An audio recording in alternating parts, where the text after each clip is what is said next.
Okay, so as you can see behind me, I'm installing a lift in my new, I guess you can call it my garage workshop. Basically, this isn't a how-to, there's plenty of videos of how to install this. There is a couple things that I did notice on the videos I even watched, even the one from Busch themselves. In the US, finding an 18mm concrete drill for the lag bolts, I guess you can call it, or concrete studs, or whatever you want to call them. I couldn't find one. I looked and looked and looked, and basically what I ended up doing is I went to Home Depot, and as you can see over here on my anchors, I went to Home Depot and I bought 3/4 by 5.5, and then I bought a drill bit to also work with that anchor. So I didn't end up using the 18mm ones it came with. So that's the first thing I had to do. The second thing is they don't give you enough shims. I used all of the shims on, and it's not that big, you can see it. I used all of the shims on this one post. They give you like 6 of them. And they're very, very thin. They're like 1.5 mil each. Well, most of your garage floors are gonna have a taper to it. And it's not perfectly level. I know it says within 5 mil. There is no 5 mil gap there. It's just there's 3 shims on that side and 3 shims on the other side.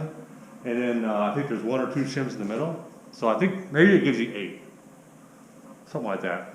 I got the heater running in here. It's only 18 degrees outside. It's crazy for November. I don't remember it being this cold in Michigan in November. But anyway, I wanted to put this thing together. So once you get it anchored, and I leveled that side, I ordered more shims on Amazon.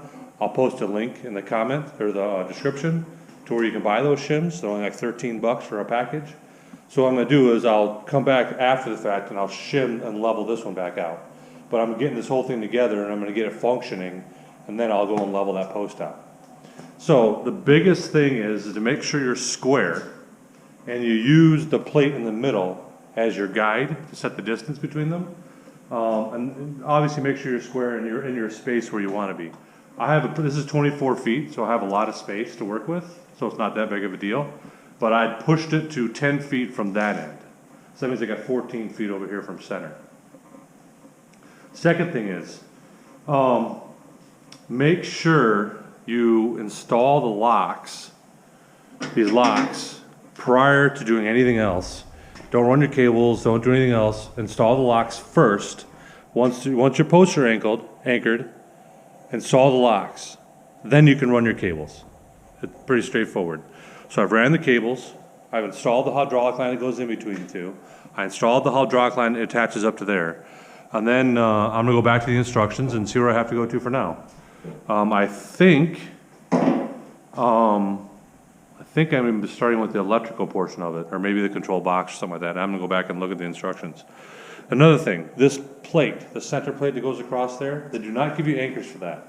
Like I said, most floors have a little bit of a taper to them for water runoff. Well, this floor does too. So I'm gonna buy 2 half-inch anchors for this side and 2 half-inch anchors for that side. And once I get everything all positioned, I get the lift up out of the way, I'll drill and put 2 anchors, 1 on each side.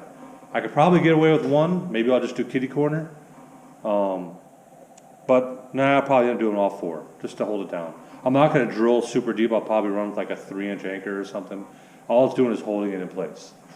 And the shipping crate. You have to have either a cherry picker like the video from Busch shows, or a fork truck to separate it. Once it's separated, I was able to raise them from the ground, laying on the ground, by myself. And then what I did is once it was standing, I used a dolly, you know, your little hand truck over here. I know, it's still all disheveled around here. I used a little hand truck right there, and I basically tipped up underneath the post, and then I kind of held onto it and walked it right into exactly where I wanted to do it. And then I measured on the floor and marked everything out. So, but we're getting there. So, this is actually not using as much space as I thought it would. I thought I was gonna have a lot less space in this room. And right now, as you can see, everything's not organized or anything, it's just kind of laying here, still from the build phase. There's still some stuff I'm gonna get rid of, my saw and all that stuff, none of that stuff's gonna be in here. That's still stuff from storage cabinets. I got the old windows up there, I'm gonna get rid of all that. So this should be a pretty nice space. And even with just 1-inch foam on the walls, the ceiling is vented, it still actually heats up in here okay with a little heater. I mean, can't see my breath. So it's not that cold in here. It's probably, I'm gonna say right now it's probably 45 or 50 maybe, probably 50. And like I said, it's 18 degrees outside. So,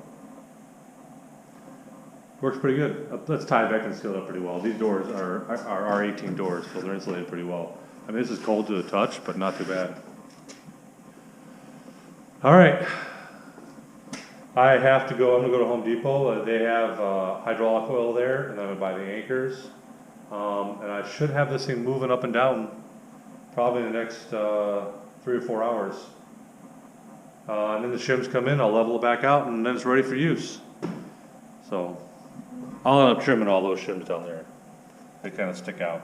I'll trim them around, because I'm going to end up running Swiss tracks on this floor after I do a concrete sealer on it.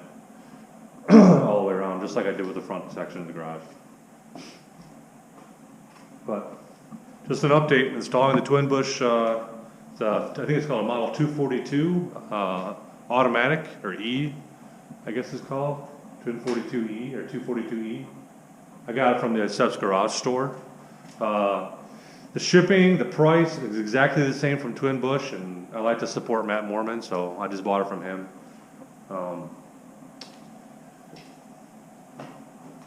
No, that's it for now. So once I get any further and I start getting things moved around, or I find anything that's kind of goofy, oh, I'm sorry, one more thing. I ended up having to chase these threads right here. It was a 6mm tap. I just so happened I had one in my toolbox from my machine building days. I chased all the 6mm threads. I couldn't get the screws to go in. It seemed like they weren't tapped all the way. So that's just to keep a note. I stuck it on my Milwaukee drill motor, and you can see it sitting over there. Stuck on my Milwaukee drill motor, and I just ran the threads in and out just to chase them, just to make sure they're okay. And that's it. Everything else is pretty straightforward, honestly. I think it's more of a step-by-step process to follow, because if you do it in the wrong order, it probably will become a problem to actually put it together if you don't do it in a certain order. So that's pretty much most of the important part. Just keep it in order. All right. So this is gonna kind of suck, but there's no power back here technically right now. I'm just using an extension cord. When I pulled the permit to build the garage back here, I didn't pull a permit for the electrical. So I technically can't run electrical. So anyway, so there's gonna be no lighting. We'll do my best. I got the lights on the front garage here. But the lift works. It's done.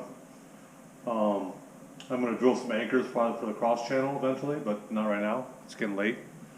I wanna get the car, so I'm gonna pull the Camaro in there. Set it between the two, and then let's lift up the Camaro and see what see how nice it is. Also, I want to see if I can clear that back door over there. I don't know if you can see me. I'm going to try, but as a side note, I had a couple minor problems. One is, if you're trying to run this with a cheap, thin extension cord, it won't work. The relay will sit there and chatter. So I have a 20 amp extension cord right here. I plugged that into it, and boom, it started working. It was crazy. I messed with it for about 20 minutes until I realized, maybe I don't have enough amp. I don't have adequate amp draw through the extension cord.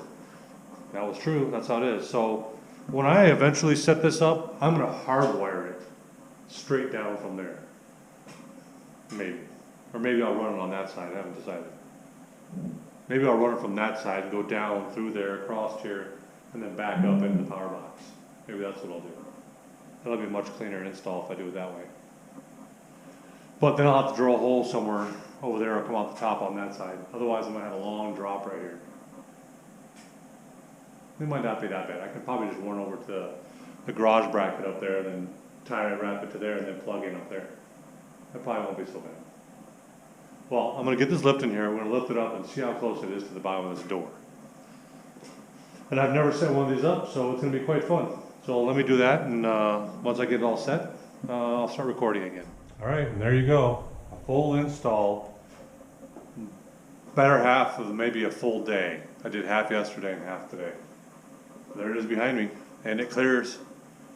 I moved it all the way up, and I got probably 2 feet before I even come close to the garage door. So there's plenty of room. Plenty of room. Maybe if I have the truck on there, but I highly doubt it. Yeah, it's exactly what I wanted. I'm completely happy. I got plenty of room on this side. I mean, dang, I can walk right there's probably 5 feet to the tires. Plenty of room. It's a little close when you go to open the door to these pins right here. So that's the only thing. Maybe if I have a drive up on some blocks or something like that, or when the Swiss Track flooring is installed, it won't be so bad. But yeah, completely happy with it. I got a little bit of tuning and stuff to do, I think. Maybe. We'll see. I'm actually pretty impressed how easy this is to install. Definitely easy. Being 110 volt makes it super easy. Just plug it in as long as you have a 20 amp circuit. Pretty simple. So that's another thing on the garage shop off the checklist. The lift is installed. Next thing is, what cars can I park underneath it? Can I get my wife's BMW parked underneath? Maybe. I definitely couldn't put the Raptor underneath, I can tell you that much. I might be able to put the Camaro if I had the Raptor up on top, but I'm never going to do that anyway. So a short car, definitely can fit. I mean, the tires are probably 5 feet off the ground, I think. Yeah, the tires are about 5 feet, the bottom of the tires right here. So, but the center's got plenty of room. This is kind of nice to be able to walk underneath your own car. So, I'm 6 foot and I have just enough clearance to walk under everywhere. So apparently I think these are supposed to be my jack pads. So I'll have to move these. Right now I have them on the pinch weld and also where my brace is at. So yeah, she's looked good under here for 7 years old. Looks really good. Almost 7 years old. She's 6.5 years old. Well, that's the twin Busch 242 with the automatic locks, purchased through Obsessed Garage. Well, this is just how I did it. Not so much an install, but just part of my garage project and building my dream garage. And eventually I'll get it done. And I do everything myself, so it's going to take me a while, probably a couple of years. So, all right, thanks for watching.